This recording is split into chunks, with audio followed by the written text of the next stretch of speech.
ನಮಸ್ಕಾರ, ರಾಜ್ ನ್ಯೂಸ್ ಲೈವ್ಗೆ ಸುಸ್ವಾಗತ. ಇಂದಿನ ಸುದ್ದಿಗಳನ್ನು ನೋಡೋಣ.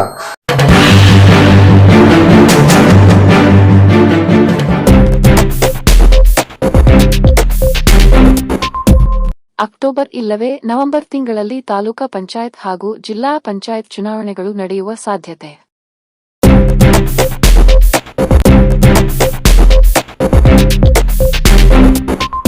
ಮುಂಡಗೋಡ ತಾಲೂಕಿನಲ್ಲಿ ಕೆರೆಗಳ ಒತ್ತುವರಿ, ಸಾರ್ವಜನಿಕರ ಆತಂಕ.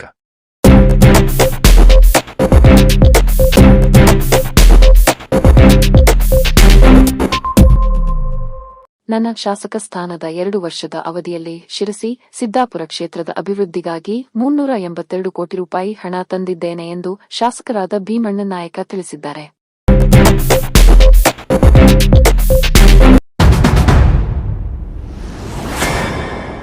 ರಾಜ್ಯದಲ್ಲಿ ತಾಲೂಕು ಪಂಚಾಯಿತಿ ಹಾಗೂ ಜಿಲ್ಲಾ ಪಂಚಾಯಿತಿ ಚುನಾವಣೆ ಮುಂಬರುವ ಅಕ್ಟೋಬರ್ ಇಲ್ಲವೇ ನವೆಂಬರ್ ತಿಂಗಳಲ್ಲಿ ನಡೆಯುವ ಸಾಧ್ಯತೆಯಿದೆ ಎಂದು ರಾಜ್ಯ ಚುನಾವಣಾ ಆಯೋಗದ ಆಯುಕ್ತ ಜಿಎಸ್ ಸಂಗ್ರೇಶಿ ತಿಳಿಸಿದರು.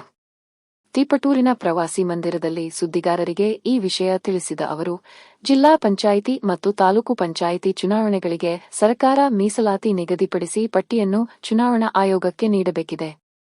ಇದೇ ತಿಂಗಳ ಕೊನೆಯೊಳಗೆ ಅಂದರೆ ಮೇ 30ರ ಒಳಗೆ ಸರ್ಕಾರ ಮೀಸಲಾತಿ ಪಟ್ಟಿಯನ್ನು ಆಯೋಗಕ್ಕೆ ನೀಡುವುದಾಗಿ ತಿಳಿಸಿದ್ದು, ಅದಕ್ಕಾಗಿ ಕಾಯುತ್ತಿದ್ದೇವೆ. ಅವರು ಮೀಸಲಾತಿ ಪಟ್ಟಿ ನೀಡಿದ ಕೂಡಲೇ ಸಿದ್ಧತೆ ಪ್ರಾರಂಭಿಸುತ್ತೇವೆ.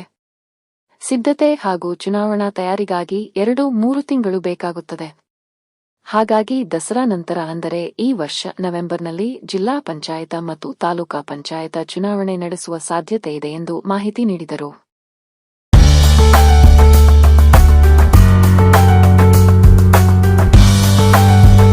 ಮುಂಡಗೋಡ ತಾಲೂಕಿನಲ್ಲಿ ಕೆರೆಗಳ ಒತ್ತುವರಿಯಿಂದಾಗಿ ಸಾರ್ವಜನಿಕರು ಆತಂಕ ವ್ಯಕ್ತಪಡಿಸಿದ್ದಾರೆ. ತಾಲೂಕಿನಲ್ಲಿ ಒಟ್ಟು 341 ಸರ್ಕಾರಿ ಕೆರೆಗಳಿವೆ. ಕೆರೆಗಳ ಸರ್ವೆ ಕಾರ್ಯ ಮುಗಿದಿದ್ದು, ಪ್ರಸ್ತುತ ಒಟ್ಟು 22 ಕೆರೆಗಳು ಒತ್ತುವರಿಯಾಗಿವೆ. ಇವುಗಳ ಪೈಕಿ ಒತ್ತುವರಿಯಾದ 7 ಕೆರೆಗಳನ್ನು ತಹಸೀಲ್ದಾರ್ ಶಂಕರಗೌಡಿ ಅವರು ತೆರವುಗೊಳಿಸಿ ಕೆರೆಗಳ ಅಭಿವೃದ್ಧಿ ಕಾರ್ಯಗಳಿಗೆ ಅಗತ್ಯ ಕ್ರಮಗಳನ್ನು ಕೈಗೊಂಡಿದ್ದಾರೆ. ಉಳಿದಂತೆ ಇನ್ನು 15 ಕೆರೆಗಳ ಒತ್ತುವರಿ ತೆರವು ಕಾರ್ಯ ಬಾಕಿ ಉಳಿದಿದೆ. ಕೆರೆಗಳಿಂದ ನೀರಾವರಿ, ಅಂತರ್ಜಲ ಪುನಶ್ಚೇತನ, ಮೀನು ಉತ್ಪಾದನೆ, ಕುಡಿಯುವ ನೀರು, ಪ್ರಾಣಿ ಪಕ್ಷಿಗಳಿಗೆ ಆಸರೆ ಸೇರಿದಂತೆ ಹಲವಾರು ರೀತಿಯಲ್ಲಿ ಪ್ರಯೋಜನವಿದೆ. ತಾಲೂಕಿನ 100 ಕೋಟಿ ವೆಚ್ಚದಲ್ಲಿ ಕೆರೆಗಳಿಗೆ ನೀರು ತುಂಬುವ ಯೋಜನೆ ಕಾಮಗಾರಿ ನಡೆಯುತ್ತಿದೆ. ಆದರೆ ತಾಲೂಕಿನಲ್ಲಿ ಕೆರೆಗಳ ಒತ್ತುವರಿ ಮುಂದುವರಿದಲ್ಲಿ ಈ ಯೋಜನೆಯಿಂದ ಏನು ಲಾಭ ಎನ್ನುವಂತಾಗಿದೆ. ಕೆರೆ ಒತ್ತುವರಿ ಪ್ರದೇಶದಲ್ಲಿ ತಾಲೂಕಿನ ಕೊಪ್ಪ ಗ್ರಾಮದಲ್ಲಿ 49 ಹಾಗೂ ಬಾಚಣಕಿ ಗ್ರಾಮದಲ್ಲಿ 9 ಮನೆಗಳಿವೆ. ಕೆಲ ಗ್ರಾಮಗಳಲ್ಲಿ ಕೆರೆ ಇದ್ದಲ್ಲಿ ಅಡಕೆ ತೋಟಗಳು ತಲೆ ಎತ್ತಿವೆ. ತಾಲೂಕಿನ ಉಗ್ಗಿನಕೇರಿ, ಮೈನಳ್ಳಿ ಹಾಗೂ ಕಂಚಿಕೊಪ್ಪ ಗ್ರಾಮದಲ್ಲಿ ಅಡಕೆ ಮರಗಳು ಬೆಳೆದು ನಿಂತಿವೆ. ಉಳಿದಂತೆ ಒತ್ತುವರಿ ಪ್ರದೇಶದಲ್ಲಿ ಭತ್ತ, ಗೋವಿನ ಜೋಳ ಹಾಗೂ ಕಬ್ಬು ಬೆಳೆ ಬೆಳೆಯಲಾಗಿದೆ.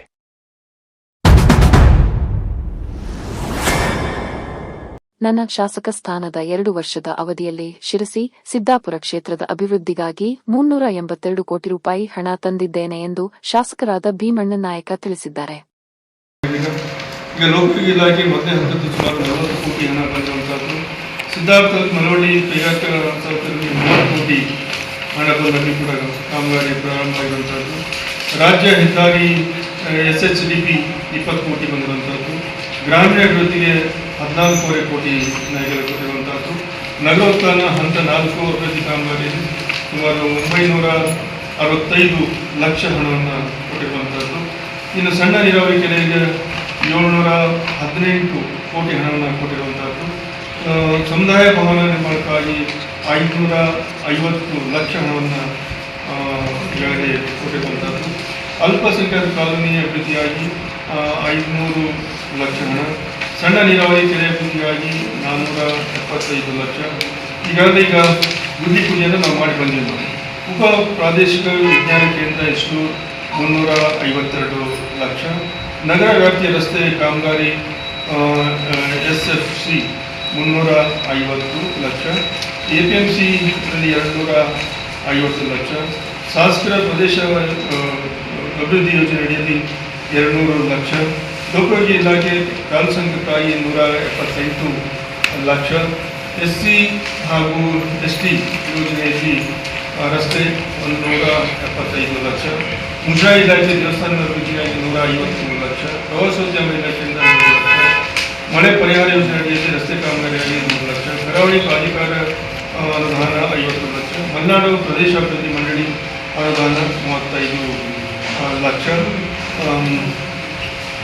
25 ಅವಧಿಯಲ್ಲಿ ಸಿದ್ದಾಪುರ ಪಟ್ಟಣ ಪಂಚಾಯತ್ ಶಾಶ್ವತ ಕುಡಿಯುವ ನೀರಿನ ಯೋಜನೆ ಅದು 58 ಕೋಟಿ, ಸಿದ್ದಾಪುರ ತಾಲೂಕಿನ ಕಾನ್ಸೂರ್ಪ ಕೇಂದ್ರ ನಿರ್ಮಾಣ ಗ್ರೇಟ್ 106 ಕೋಟಿ, ಡಾಕ್ಟರ್ BR ಅಂಬೇಡ್ಕರ್ ವಸತಿ ಶಾಲೆ ಹುಲೇಕಲ್ ಇದರ ಹೊಸ ಕಟ್ಟಡ ಕಾಮಗಾರಿ 22 ಕೋಟಿ, ಲೋಕಲ್ ಇಲಾಖೆ ರಸ್ತೆ ಮಾತ್ರ ಕೊಟ್ಟಿರುವ 15 ಕೋಟಿ, ಗ್ರಾಮೀಣ ರಸ್ತೆ ಅಭಿವೃದ್ಧಿಯಾಗಿ 10 ಕೋಟಿ, ಕರ್ನಾಟಕ ನೀರಾವರಿ ನಿಗಮ ಸೇತುವೆ ಕೊಟ್ಟಿರುವಂಥದ್ದು 9 ಕೋಟಿ, ಮಾರಿಕಂಬ ಕ್ರೀಡಾಂಗಣ ಹೆಚ್ಚುವರಿಯಾಗಿ ತಂದಿರುವಂಥದ್ದು 5 ಕೋಟಿ, ಆರೋಗ್ಯ ಇಲಾಖೆ ಕಟ್ಟಡ ನಿರ್ವಹಣೆಗಾಗಿ 3 ಕೋಟಿ, ವಿವೇಕ ಕೊಠಡಿ ಯೋಜನೆ ಅಡಿಯಲ್ಲಿ 382 ಕೋಟಿ ಹಣ ಈಗಾಗಲೇ ಕ್ಷೇತ್ರಕ್ಕೆ ಬಂದು ಅದರ ಕಾಮಗಾರಿ ಈಗಾಗಲೇ ಪ್ರಾರಂಭವಾಗಿ ಗುತ್ತಿದಾರಿಗೆ ಮಳೆ ಬಂದಾಗ ಮಳೆ ಪ್ರಾರಂಭ ಆದಾಗ ಟಾರನ್ನು ಹಾಕಬಾರ್ದು ಅಂತ ನಾನು ಹೇಳಿದ್ದೀನಿ. ಹೀಗೆ ಒಟ್ಟಿನಲ್ಲಿ ಇಷ್ಟು ಕೆಲಸ ಆಗುವಂಥದ್ದು. ಇನ್ನೂ ಕೂಡ ಸಾಕಷ್ಟು ಕೆಲಸಗಳಾಗುವಂಥದ್ದು, ಸಾಕಷ್ಟು ನಮ್ಮ ಕ್ಷೇತ್ರ ಅಭಿವೃದ್ಧಿ ಕೂಡ ಸರ್ಕಾರದ ಮುಂದಿನ ಇಟ್ಟಿದ್ದೀನಿ ನಾನು. ನಾವು ಕೂಡ ಹಂತವಾಗಿ ಆ ಹಣವನ್ನು ತರುವಲ್ಲಿ ಪ್ರಯತ್ನವನ್ನು ಮಾಡ್ತೀನಿ ಅನ್ನೋದು ಮಾತು ಕೂಡ ಬಯಸ್ತೀನಿ ನಾನು. ಒಟ್ಟಿನಲ್ಲಿ ನಮ್ಮ ಸರ್ಕಾರ ಒಳ್ಳೆಯ ಮಾನ್ಯ ಮುಖ್ಯಮಂತ್ರಿಗಳು ಎಲ್ಲ ಯಾವುದೇ ಅಭಿವೃದ್ಧಿಗೆ ಹಣದ ತೊಂದರೆ ಆಗದ ರೀತಿಯಲ್ಲಿ ಈಗಾಗಲೇ ಘೋಷಣೆ ಮಾಡಿರ್ತಕ್ಕಂಥ 5 ಪಂಚ ಗ್ಯಾರಂಟಿನ ಸರಿಯಾದ ರೀತಿಯಲ್ಲಿ ಇಡೀ ರಾಜ್ಯದಲ್ಲಿ ಕೂಡ ಅದು ಉಪಯೋಗವನ್ನು 1,20,00,000ಕ್ಕೂ ಹೆಚ್ಚು ತಾಯಂದಿರು ಪ್ರತಿ ತಿಂಗಳು 2,000 ರೂಪಾಯಿನ ತಗೊಳ್ಳುವಂಥದ್ದಿರ್ಬೋದು, ಬಸ್ಸು ತಾಯಂದಿರು ಅದು ಫ್ರೀಯಾಗಿ ಉಚಿತವಾದಂಥ ಸೇವೆಯನ್ನು ಪಡೆದಿರುವಂಥದ್ದಿರ್ಬೋದು, 200ವರೆಗೆ ಇದನ್ನು ಉಚಿತವಾಗಿ ಪಡೆಯುವಂಥದ್ದಿರ್ಬೋದು, 10 kg ಅಕ್ಕಿಯನ್ನು ತಗೊಳ್ಳುವಂಥದ್ದಿರ್ಬೋದು. ಇನ್ನು ಯಾರ ಮಕ್ಕಳು ಡಿಪ್ಲೊಮಾ ಆದಂಥ ಮಕ್ಕಳಿಗೆ 2 ವರ್ಷದವರೆಗಿನ 1,500 ಮತ್ತು ಡಿಗ್ರಿ ಆದಂಥ ಮಕ್ಕಳಿಗೆ ಪ್ರತಿ ತಿಂಗಳು 3,000 ರೂಪಾಯಿಯನ್ನು 2 ವರ್ಷ ಕೊಡ್ತಕ್ಕಂಥ ಕಾರ್ಯಕ್ರಮ ಇತ್ತು. ಇವೆಲ್ಲವೂ ಕೂಡ ಬಹಳ ಚೆನ್ನಾಗಿ ಈ ರಾಜ್ಯದ ಜನಗಳ ಮುಖಾಂತರ ನಮ್ಮ ಕ್ಷೇತ್ರಕ್ಕೂ ಕೂಡ ಯಾವುದೇ ರೀತಿಯ ಹಣದ ತೊಂದರೆ ಆಗೋ ರೀತಿಯಲ್ಲಿ ಅಭಿವೃದ್ಧಿಯನ್ನು ಮಾಡ್ತಾ ಇದ್ದೀವಿ. ನಮ್ಮೆಲ್ಲರ ಸಹಕಾರ ಇರಲಿ ಅನ್ನೋ ಮಾತನ್ನು ಬಯಸ್ತೀನಿ. ಕೆಎಎಸ್ ಅಧಿಕಾರಿ ಗೀತಾ ಪಾಟೀಲ್ ಅವರು ಶುಕ್ರವಾರ ಸಿರ್ಸಿ ಡಿವೈಎಸ್ಪಿ ಆಗಿ ಅಧಿಕಾರ ಸ್ವೀಕರಿಸಿದರು. 2017-18ರಲ್ಲಿ ಕೆಎಎಸ್ ಮುಗಿಸಿರುವ ಅವರು 2024ರಲ್ಲಿ ಉಡುಪಿಯಲ್ಲಿ ಪ್ರೊಬೇಷನರಿ ಡಿವೈಎಸ್ಪಿ ಆಗಿ ನೇಮಕವಾದರು. ಗೀತಾ ಪಾಟೀಲ್ ಅವರು ಮೂಲತಃ ಕಲಬುರಗಿ ಜಿಲ್ಲೆಯವರಾಗಿದ್ದು ಕೃಷಿ ಕುಟುಂಬದಿಂದ ಬಂದವರಾಗಿದ್ದಾರೆ.